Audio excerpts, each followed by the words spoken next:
Hi, everyone. My name's Greg Knight. I'm Ricardo Avila. It's time to update our Take 2 promo, and so we've broken out our Gen Z slang machine for Ricardo once again so that he can communicate with the kids. I hate this. I know you do. Here we go. The first 100 episodes of our podcast were very different from what we do now. Those episodes are Ohio AF. You're Delulu if you think anyone stands those pods. You may as well just yeet those things out of here, no cap. You're right, but we don't want to eliminate our show history. We want to improve it by going back into the raw audio while updating our quality. That's the vibe. Like you're going to flex those old pods with a bougie glow up. That low-key slaps, fam. Because right now they're pretty chugi. Good lord. Scroll down. Okay.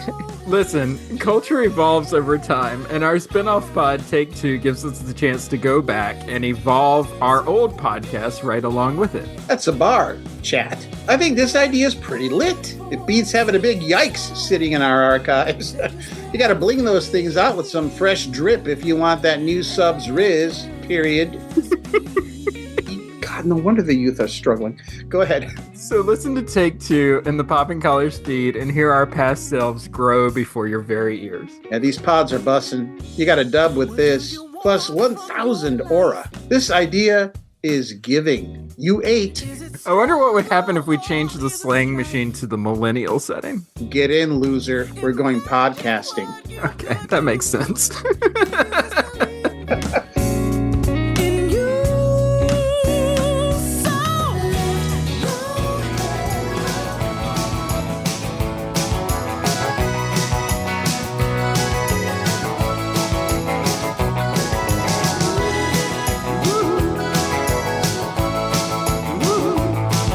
Hi, I'm Greg Knight. Hey, Ryan Parker. And this is the PC Pilgrimage Project, Popping Collar side pod, where Ryan and I walk around the world. I'm not even saying attempt anymore. I'm just putting it out there. Well, you're getting on a plane soon, and I'm insanely jealous. Yeah, let's just start there. We are recording this 9 days out from the start of the Camino. Who's counting? Greg's counting. I'm counting. He's got a calendar exiting every day. Get closer and closer. When this episode comes out, however, I will be walking from Astorga to Foncebadon. Yep. I can tell you, I love that section of the trail. I can tell you everything about that section of the trail. There's a great pizza place in Foncebadon. There you go. Because there's Italian pilgrims that just decided to stop there and start a restaurant. I love that. So we are preciously close to the trip, and this is how it's going to work. I'm going to head out on the trail, and the goal is to do this. I'm going to keep a daily journal, which hopefully is going to accumulate into a travel log. We're going to be doing daily interviews that are going to be collected together into podcast episodes going forward on this feed. And then we're going to create a 10-part video series for each section of the trail as I go through. Don't quite know exactly what it's going to look like. I do know that the first episode is going to be available on YouTube. After that, we'll see. So what's the difference between us and what everybody else does? Like when you go on YouTube and you pull up Camino trips, what's going to be different between us and what they're doing? I think it's the context that you've created, and this is your vision, where a lot of videos that we see are singular in the sense of this is how to do the Camino de Santiago and whatever path you take, or if somebody else is bold, this is how you do, the coast of California, for example. But I think that it's the broader context, first off, of multiple pilgrimages and how they may or may not speak to one another. And then I think even the broader context of what's happening in our world vis-a-vis religion and pilgrimage. Yeah, and I think that's the key, is that we are interrogating why this is happening. Whereas most of the other videos that you're going to see on on YouTube are people basically just narrating their own journeys and saying this, hey, this is me, I'm doing this, this is how I'm doing it. We're actually the focus is not going to be me or Ryan for this journey. The focus is going to be the people that happen to be walking at the same time that we are. So it's a very outward focused and curious, I think, project that we're doing. Ryan, I was just reading the John Brierley Camino guidebook. Do you know the Brierley guidebook? I do. Yeah. Yeah, it's sort of the Bible It's yeah, I was for about to say that's kind of a go-to for a lot of yeah. people. Yeah. John Brierley passed away not too long ago. But he had the quintessential Camino guidebook that most people use when they're on the trail. And I was just reading through my 2017 edition of the Brierley guidebook, and he was lamenting how the trail was changing and resources were really getting tight because there were more than 200,000 pilgrims that year. I was like, "Oh, John, if only you knew." John, if you were around a little bit longer, buddy. Eh, eh. We've doubled that 200. We've gone past double that 200. He'd be on the pod lamenting, I'm sure. Hmm. And so, what's going to happen going forward? Well, this podcast is going to change. Ryan and we're going to keep doing the PCTV together, but the Pilgrimage Project is basically going to be an interview show going forward of me talking to folks on the trail. So Ryan, you get a break every other month. Unless you need me back on the farm editing footage. And what are we doing with this episode? This episode, we went and we got an expert to talk to. Finally, I know. finally, just us two riffing on pilgrimage. We did an interview with Sandy Brown. So some of you may know Sandy because his name has popped up on several guidebooks that you may have used for your recent pilgrimage. And just to give a little background on Sandy Ryan, he's an American travel writer, a pilgrim guidebook author. He leads, groups of pilgrims around the world. He's based out of Seattle, but also lives in Italy and has become really one of the most trusted voices in pilgrimage travel. It says actually on his website, he says he's walked or cycled more than 19,000 kilometers on long distance routes across Europe and the United States. The founder of Pilgrim Paths, a travel company offering guided and self-guided walking journeys. He's a frequent featured speaker at major pilgrimage and walking conferences. Sandy's done presentations for organizations including the Confraternity of Pilgrims to Rome, the Canadian Company of Pilgrims, American Pilgrims on the Camino, and the Confraternity of St. James. He's even award-winning. He received the Honor Award of the European Association of Via Francigena Ways in recognition of his contributions to the growth and development of the route. So Sandy is as legit a guest as we've had on this show. Super knowledgeable and just really engaging in his understanding of pilgrim life. Sandy has written guidebooks on Camino trails. He's written a guidebook for the Via Francigena. He's written a guidebook for the Way of St. Francis in Italy. And he's written a guidebook for the California Mission Trail, which is one of the trails that we're looking to do later on in this project. So Expert. yeah. So full transparency, we're going to do some editing tricks for this episode, but Sandy has a condition that requires him to use a voice AI to communicate. So Sandy told me this. In 2023, he was diagnosed with a form of ALS that in his case is a degenerative but non-fatal disease disrupting his ability to speak and swallow. He uses a smartphone app to type out his speech for daily conversation.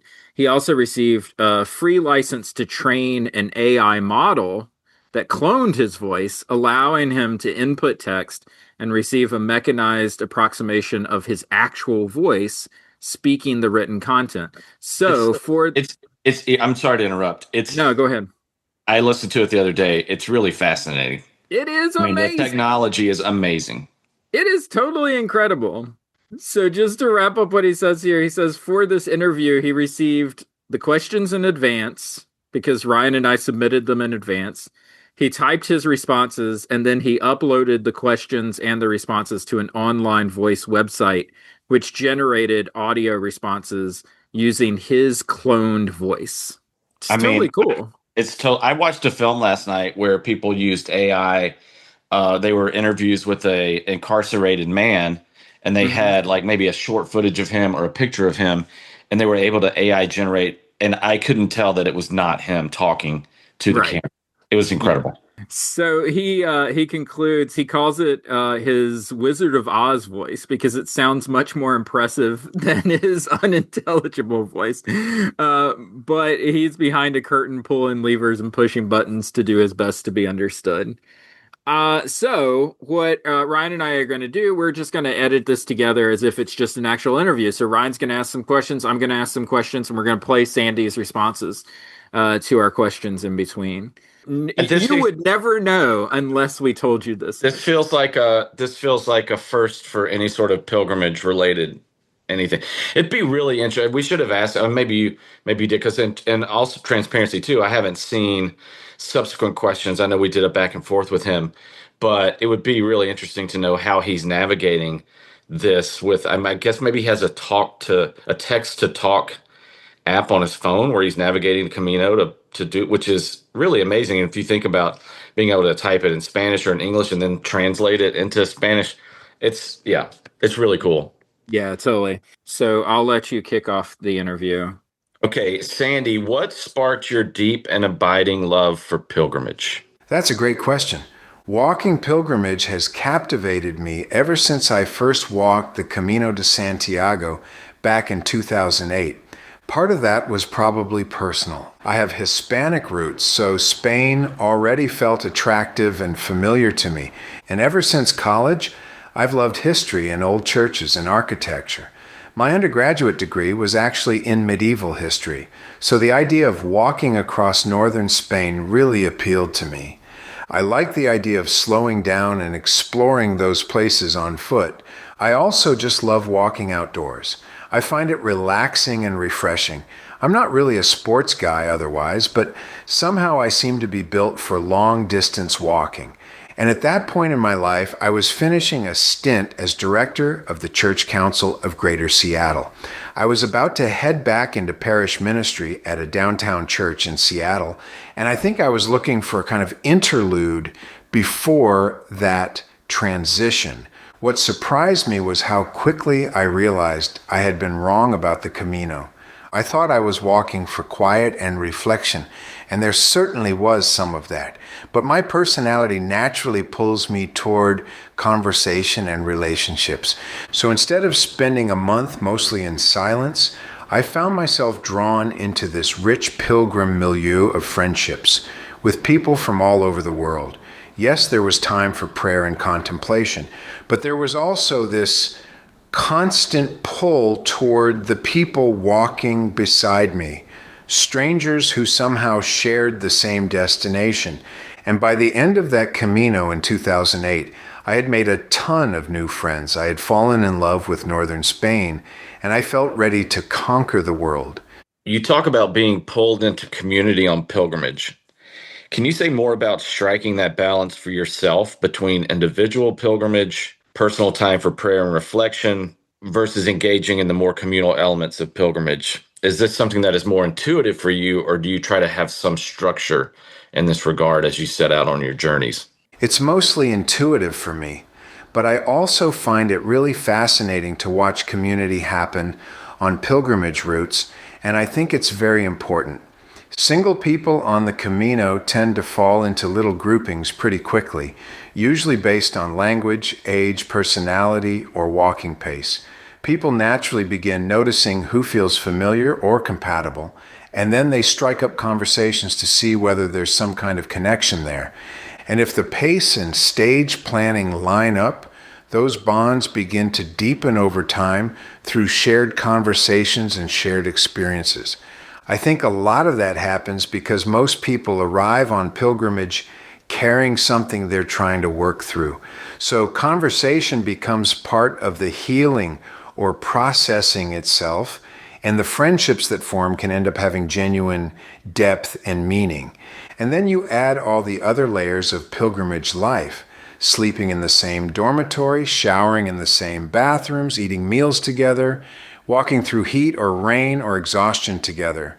And powerful relationships can form surprisingly quickly. There's a kind of community that develops on pilgrimage that many people simply don't experience very often back home, where we mostly live inside our own private bubbles. And honestly, I think there's something profoundly spiritual about that.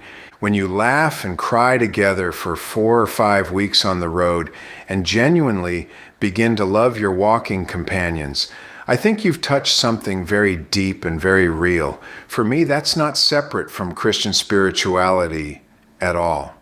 There's that line in 1 John, "Whoever loves knows God, because God is love." And pilgrimage often creates the conditions where people actually experience that kind of embodied love and connection. Now, couples are a little different because they already carry their own mini community with them all the time. There's often less pull toward other pilgrims, and community tends to happen most naturally with other couples. And honestly, that can be harder. So to come back to your question, I do think it can be really valuable to intentionally create some daily space for private prayer and reflection. Because in my experience, once you become immersed in pilgrimage community, solitude actually becomes harder to carve out. But if you can intentionally move back and forth between community and reflection, relationship and silence, you really do get the best of both worlds. So how do you make the transition between wanting personally to go on pilgrimage and becoming an evangelist for pilgrimage by writing guidebooks and leading groups? Actually, I never thought of myself as someone who would write books. I always felt like my attention span was too short for that kind of work. But eventually, I proved myself wrong. I wrote a couple of parish histories and then a long doctoral project when I was about 40 years old. So I started to feel that a book project was doable for me. My second and third caminos were on lesser-known routes, the Via de la Plata and the Camino del Norte. And at the time, there really weren't good English language guidebooks for either one, so I ended up carrying guidebooks in Spanish and French. Around that time, I heard about the specialty publisher Cicerone Press. After fumbling my way through a French guidebook on the Camino del Norte, I proposed writing an English guidebook for that route. Their response was pretty funny. They said, "Our new guidebook for the Norte comes out next month. Maybe you have another route in mind." Well, I had just finished walking the Via di Francesco from Assisi to Rome. So while I was on vacation at my sister's house in Hawaii, I put together a proposal for that route. They accepted it, and suddenly I was making plans to spend the summer of 2014 in Italy, learning the language and exploring the route more deeply. The guidebook came out the next year and was well received, and somehow fast forward to today, I now have this little shelf of guidebooks covering several different pilgrimage routes, along with updated editions and revisions over the years. So that's the how. The why is probably simpler. I've always felt called to the ministry of teaching. I enjoy helping people discover things that open their eyes a little wider, whether that's history, spirituality, art, culture, or simply the experience of walking across a landscape slowly enough to really notice it. And a guidebook is interesting because it's aspirational. Somebody buys it and flips through the pages to imagine what the route might be like.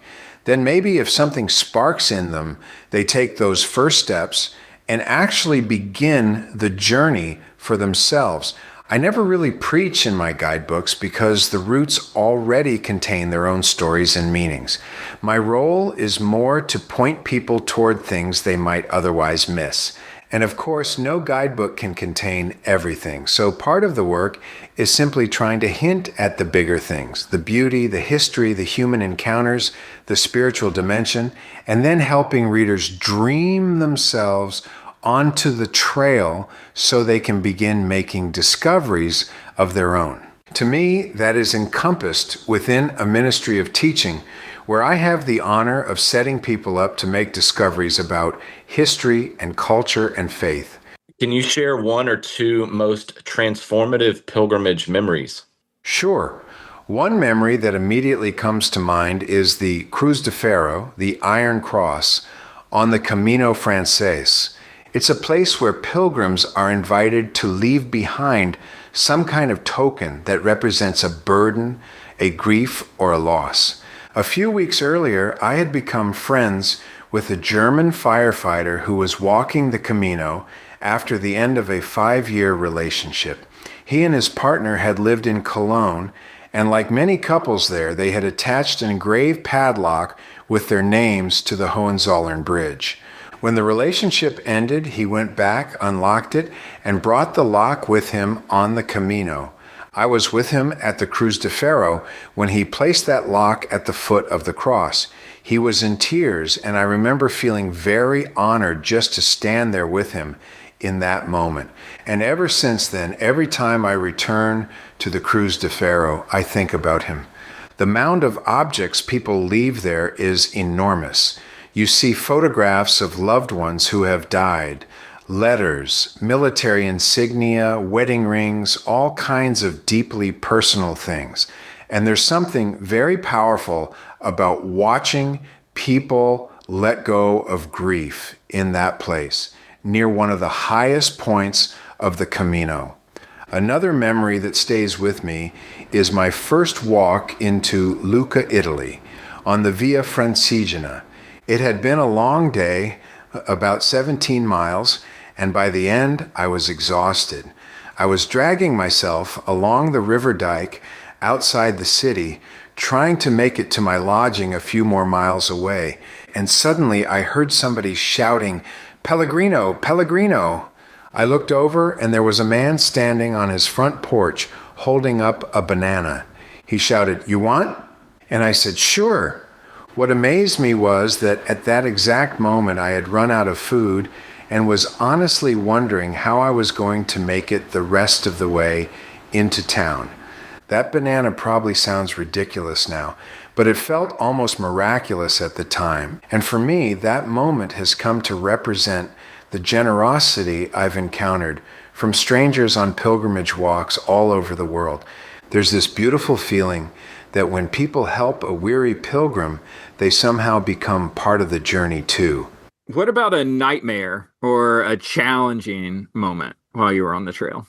I honestly haven't had too many nightmare moments on pilgrimage, but one experience does stick in my mind, mostly because it happened through my own inattention to detail. I was walking the Camino Sanabres in Spain, and one day I decided to push onto the town of Agudina. It was a pretty remote place, and by the time I arrived, it was around 6 in the evening. I gambled that I'd be able to find a bed there for the night, but when I started asking around, there was nowhere to stay. So I asked somebody to call a taxi for me. They said they would, and I sat there waiting for about an hour before finally learning that there simply wasn't a driver available. At that point, I looked at the map and convinced myself that if I kept walking, I could probably reach the next town before dark, and that turned out to be optimistic. Nightfall came while I was still a few miles short of the town, and by then I was deep in the forest. Eventually, I came across this abandoned stone village in the middle of nowhere. The houses were empty and falling apart, but there was a little picnic area with a drinking fountain, And at that point, all I had for food were 2 chocolate croissants that had been sitting in my backpack for about 2 days. No tent, no fire, no real plan. So I rolled out my sleeping bag on top of a picnic table under the stars, ate one of the croissants for dinner, and tried to fall asleep. And all around me in the forest, I could hear wild dogs barking and howling through the night. I remember having to calm myself down and slowly let go of my fear. And after a while, I stopped listening to the noises in the forest and started paying attention to the night sky above me instead. In the morning, I woke up perfectly safe, ate my second croissant, and continued on my way. I love the story about sleeping on the picnic table. It reminds me that there is something very ancient about this practice, and that story evokes the fear and awe that pilgrims would have had walking the trail prior to the 20th century. Do you think it's necessary to have a spirit of risk to really tap into the spiritual work of pilgrimage? Risking trust with strangers, risking bodily discomfort, risking separation from what's familiar in favor of the unknown. That feels like holy work, but maybe not work that's going to be comfortable for everyone. Yes, I think you've said it very well. Pilgrimage really does force people to confront their fears. And everybody carries a different set of fears onto the trail. Fear of being away from loved ones, fear of not speaking the language, fear about physical stamina, fear of loneliness or rejection, fear of getting stranded, fear of failure. And honestly, if somebody feels no fear at all before a pilgrimage, they probably haven't fully understood what they're stepping into, because there are a lot of unknowns. But I think pilgrimage calls us to move through those fears and become open to the possibilities waiting on the other side of them. And interestingly, the Camino itself is actually very supportive. There's so much infrastructure now that most people with average fitness really can complete it if they're willing to work through the fear and uncertainty. That's one reason I often encourage people after a Camino to explore some of the more demanding pilgrimage routes as well. For me, one of the most powerful is the Via di Francesco in Italy. It winds through the mountains and forests of central Italy, and some of the days are every bit as difficult as the hardest stages of the Camino Frances. But at the same time, you're also walking into the story of St. Francis of Assisi, so the spiritual dimension of the route feels incredibly rich. And none of that becomes accessible if we remain locked inside our fears.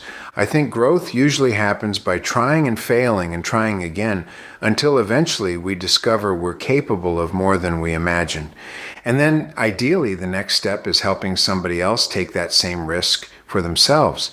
So yes, I do think pilgrimage can be holy work, because for a little while you step outside the systems and structures that normally make you feel safe and comfortable.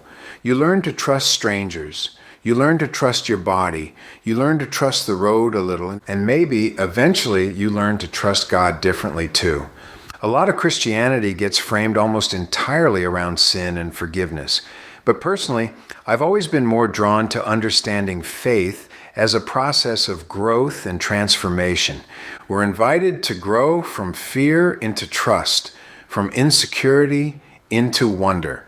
And to me, that's very much the pilgrim's task, remaining open to the new creation into which the Spirit is always trying to lure us. I mean, this is the question we've had for everybody that's been on here, but I think, Sandy, you're uniquely suited to answer this. What is your perspective on the intersections between the rise of pilgrimage popularity, but the overall decline of traditional religious participation?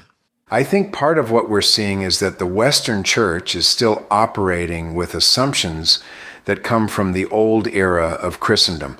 For a very long time, churches gathered people who already believed in God, already identified as Christian, and already felt some responsibility toward religious participation. Sunday morning belonged to church life, and the church itself sat at the center of the town or neighborhood. But for a lot of people today, that world is gone. Many people grew up with little or no connection to organized religion, and when religion does appear in public life, it's often through political conflict or through voices that present Christianity in a harsh or fearful way. So when the average person drives past a church, there often isn't much that invites curiosity or trust. Even denominational labels don't mean very much anymore. At the same time, though, the Christian tradition itself is incredibly rich, and pilgrimage taps into something very ancient and very human. Pilgrimage actually predates Christianity, but in the Christian tradition, pilgrimage became a way for people to connect personally with the stories of Jesus and the saints. In the medieval world, a pilgrim might spend weeks or months on the road facing exhaustion, danger, bad weather, hunger, and uncertainty. Then eventually they would arrive at a shrine or cathedral and participate in worship near the remains of a saint. And in doing that, they stepped bodily into the story of the tradition. The journey became part of them, and they carried it home with them afterward. I think what's happening now is that pilgrimage has been rediscovered by people who are searching for meaning, but who may not feel at home in conventional religious institutions.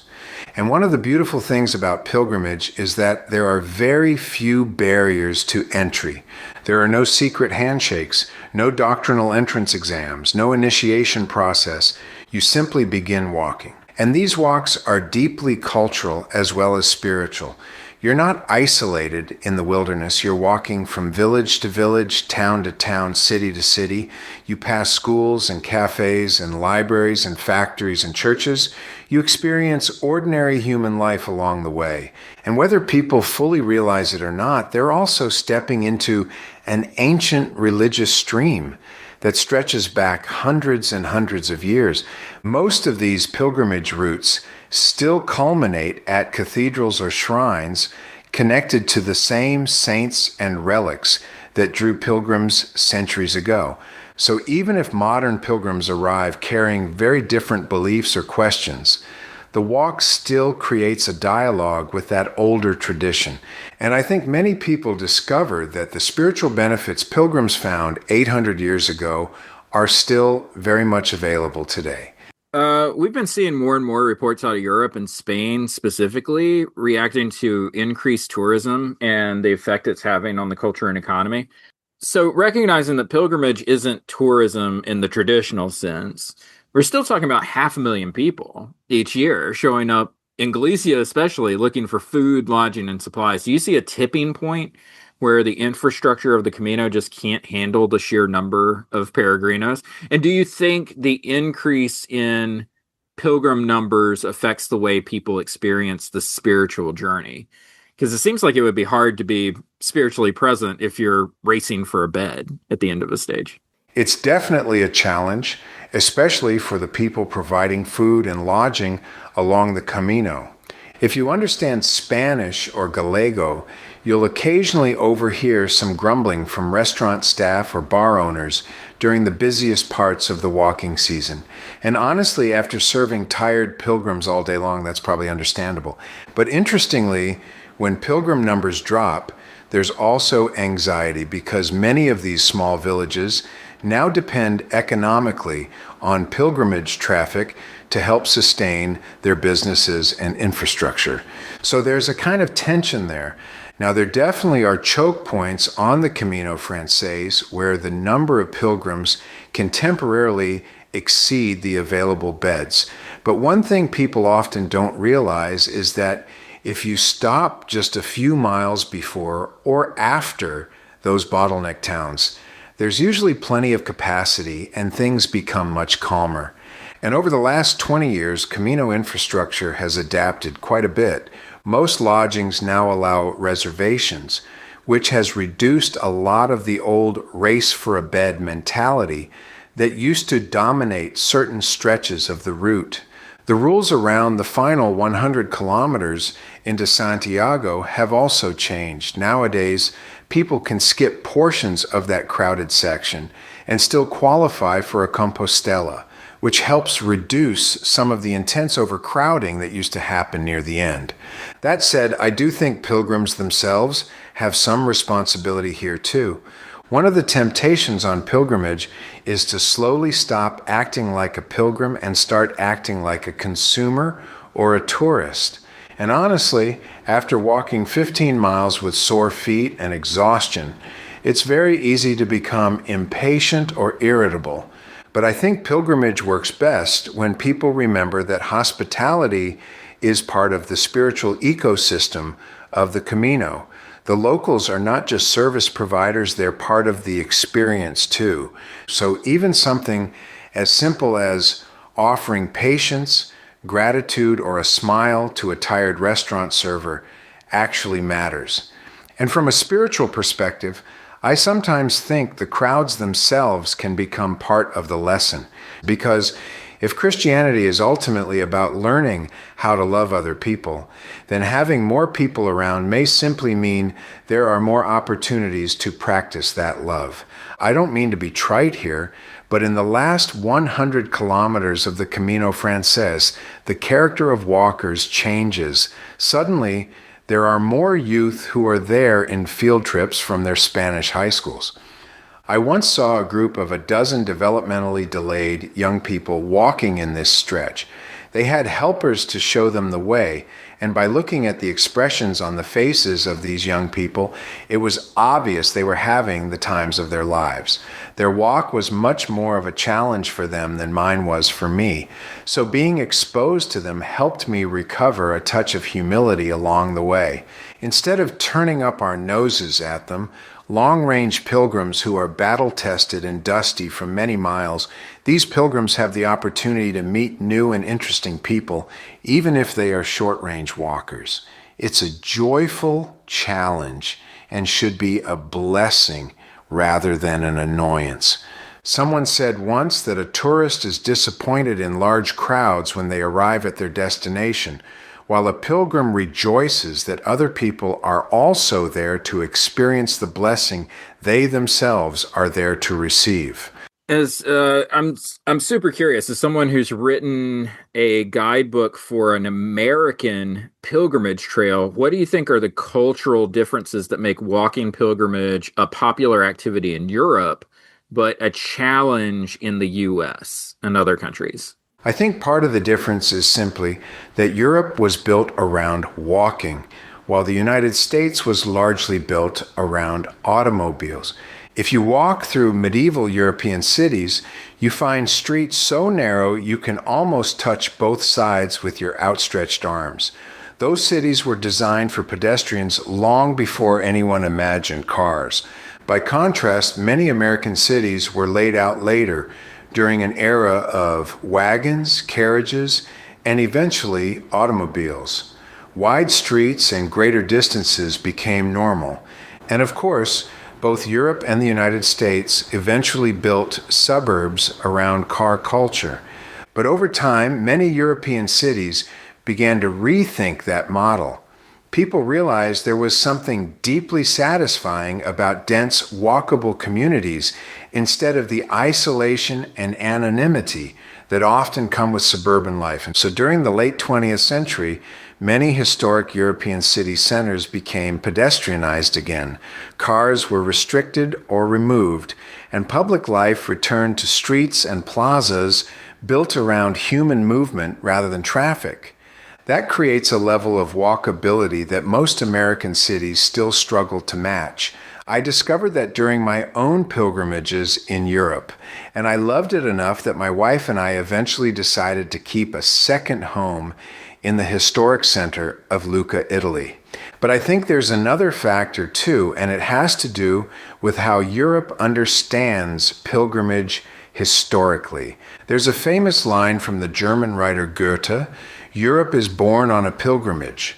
What he meant was that medieval pilgrimage routes once connected the entire continent. People traveled enormous distances to visit places associated with relics of Christ or the saints, places like Santiago de Compostela, Rome, Chartres, Lucca, or Jerusalem.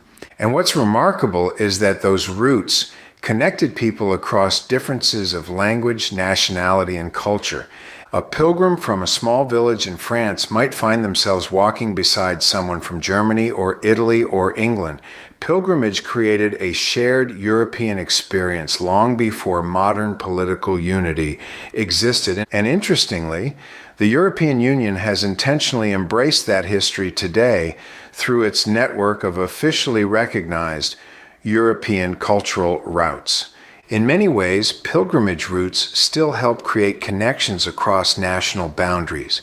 People walk together, share meals, exchange stories, and discover that they have more in common than they expected. And I think that experience of shared humanity is part of why pilgrimage continues to resonate so strongly in Europe today. Following up on the difference between the US and Europe when it comes to pilgrimage, I'm wondering if you could talk a little about writing the guidebook for the California Missions Trail. In the absence of yellow arrows, what are the trail markers? Or are you dependent on GPS apps to navigate this? Is there a pilgrimage community on that trail, or are you mostly isolated? Do you think the Camino effect will take hold in the US, or is pilgrimage interest and growth limited specifically to Europe?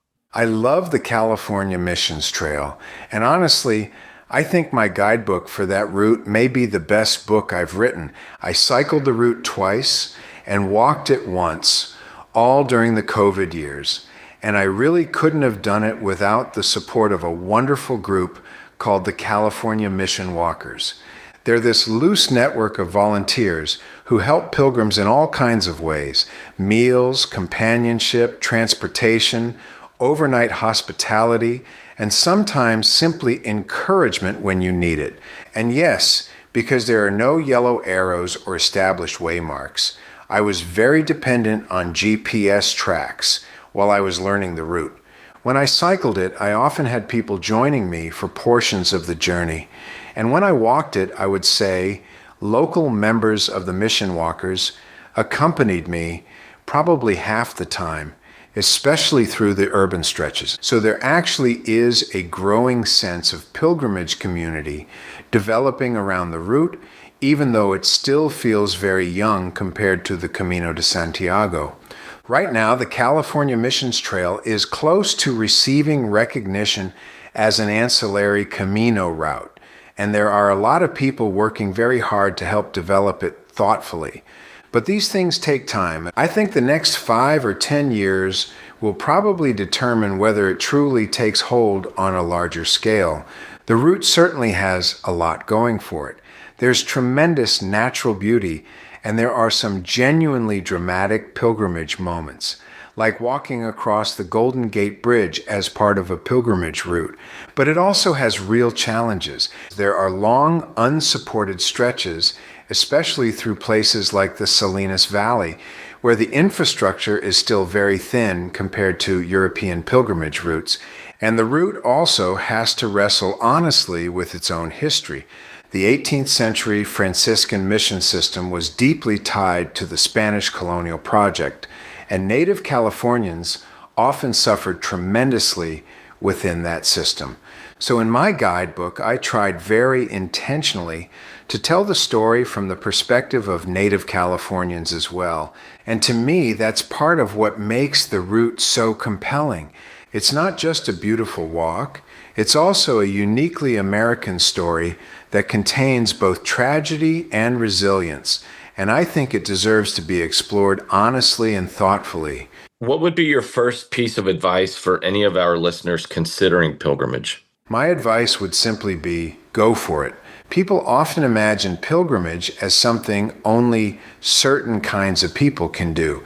But honestly, if you can walk a mile, you can eventually walk 10. And if you can walk 10, you may be surprised by what becomes possible after that. Human beings are built for movement, fresh air, open skies, and discovery.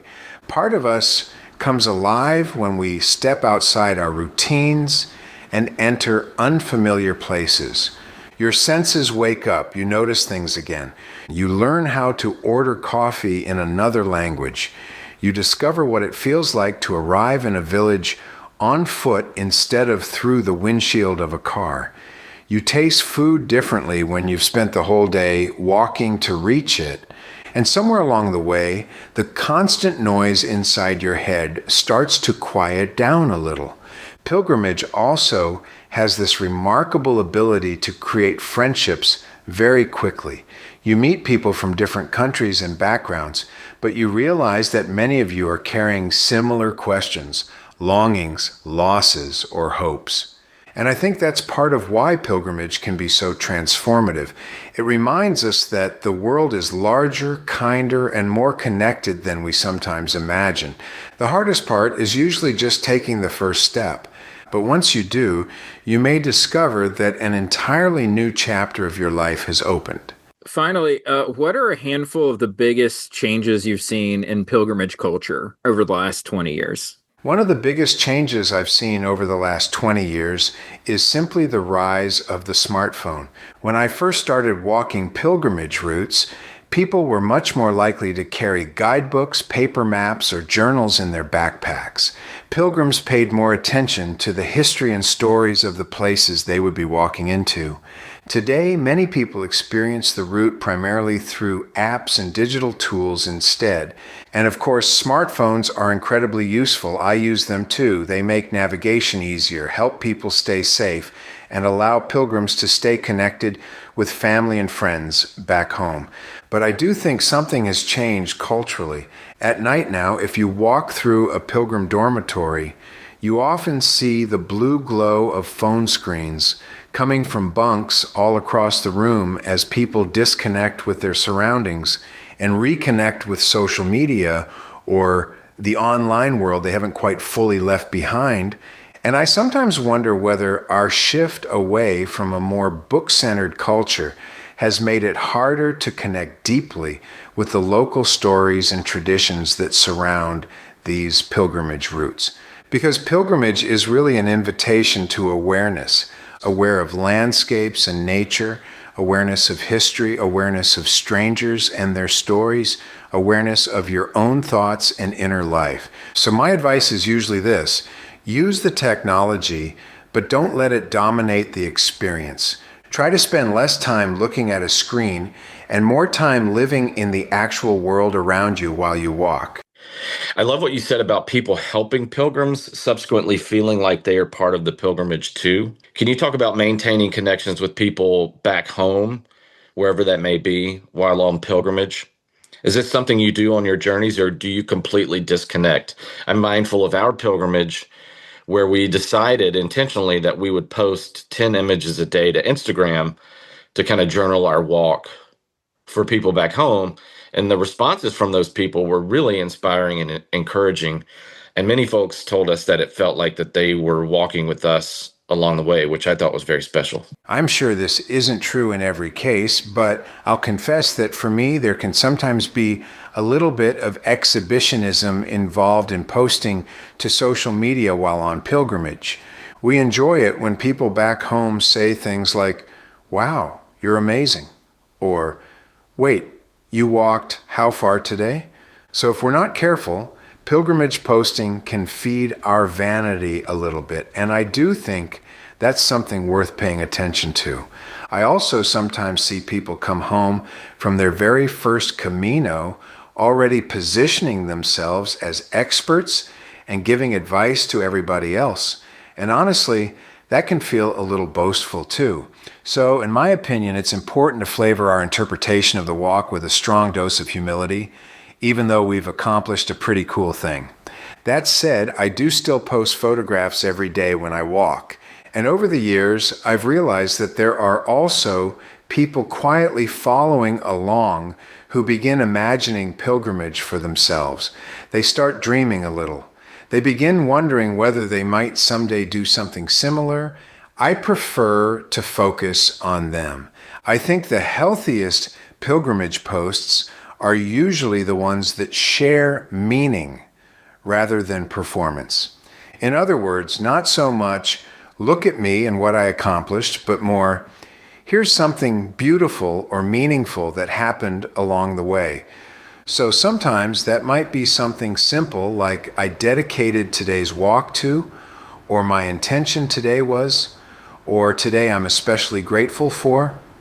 Those kinds of reflections tend to invite people into the deeper experience of pilgrimage rather than turning it into a kind of humble brag. And honestly, my own posting style has changed quite a bit over the years. These days, my posts are usually very spare. I might share just a few words along with 4 photographs that, to me, capture some sense of beauty or meaning from the day. Now, my 95-year-old mother does insist that I occasionally post a photograph of myself, so she knows I'm still alive, so I try to do that once in a while, too. My family and friends are curious to see my face in the context of the walk, and I'm interested in them imagining themselves walking with me. I want the beauty of the day to speak to them, so I share photos that, given my limited photographic capabilities, offer beauty and speak for themselves. I find that social media is then a pretty effective way to allow the walk to speak through me. Okay, so that's it.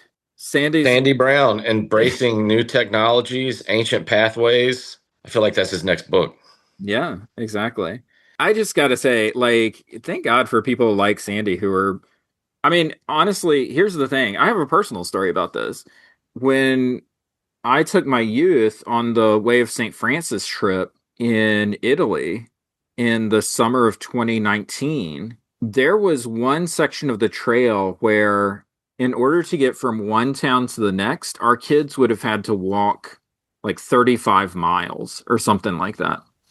And Whoa. when I looked at the map, there was this tiny, tiny, tiny little town in the middle of nowhere. And I was like, boy, if we could just stop there, like we would be okay. But I don't know that we can stop there. And so it turns out that the writer of the guidebook that I was using to plan that trip was Sandy Brown. So I There you reached go. out to him on Facebook. This was back in 2019. I reached out to him on Facebook and I said, hey, Sandy, just quick question. I've got a bunch of kids. We're walking this trail. There's this one section that I'm just not quite sure what to do. Sandy immediately gets back to me and says, hey, I got a guy that's in Italy that can help you. His name's Gigi. Email him and let him know that you want to stay at X name Catholic church, and they'll set everything up for you. And so I did, and Incredible. Gigi hooked us up, and we showed up at this church, and nobody was there. And I was like, oh no, I'm a fool. I trusted Sandy, and nothing came through. And then all of a sudden, like 30 minutes later, a priest showed up, got all of the kids into beds located in the church, and then cooked us like this giant meal, like with multiple courses and all of this stuff. I was just like, I was just blown away. And I remember And telling that Sandy, to me is the tonic for our world. It's the great gift of pilgrimage is that it ties us together, that you could call somebody or you can message somebody and they're like, I got a guy. mm-hmm. And when you put yourself out there, you meet those people that can not only shape your life, but help somebody else. I don't know. That's what a great story. Yeah. Well, I remember the priest that was taking care of us at that parish. I told him, I was like, thank you so much. I don't know what we would do if you weren't here to take us in.